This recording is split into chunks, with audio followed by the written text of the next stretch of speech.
Hey everybody, this is Nate with IGN Xbox, and today we're going to be taking a look at the video review for Rainbow Six Vegas 2, the sequel to one of 2005's biggest games. In November of 2005, the Xbox 360 got its first two truly great games in the form of Gears of War and Rainbow Six Vegas. The sequel for Rainbow's finest outing in several years will be in the hands of gamers shortly, and we're here to tell you guys whether or not Sin City is as fun the second time around. The biggest thing that veterans of the series will notice is the new perpetual character system of Vegas 2. Now every experience point that you earn, whether it be in single-player, multiplayer, co-op, or terrorist hunt, carries over to different modes.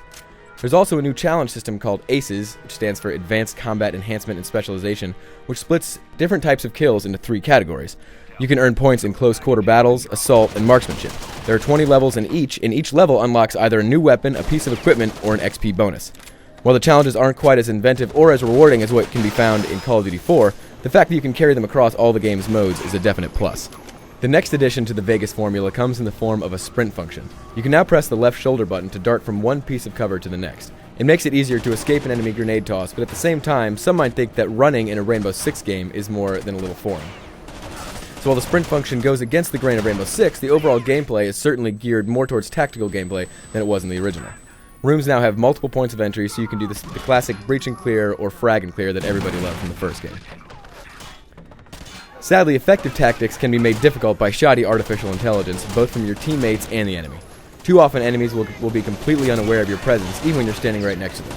Friendly soldiers also have a tendency to put themselves in harm's way too often by darting through hostile rooms or just running out into the open during the battle. So while the single-player campaign is fun and it does provide a fitting conclusion to the storyline from Vegas 1, it's clear that multiplayer was still the focus for Ubisoft Montreal during development.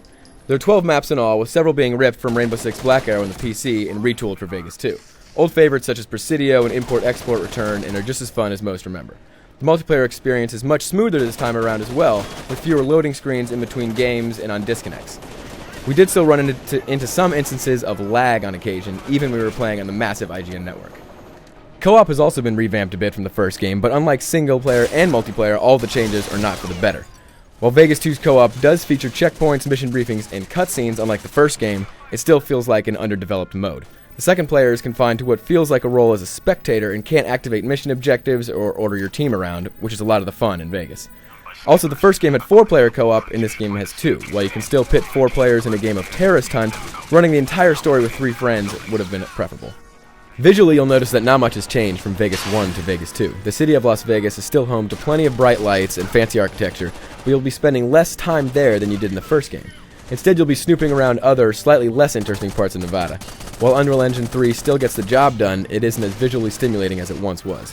There also appears to be more instances of the frame rate dropping, mainly during explosions and smoke grenades during battles.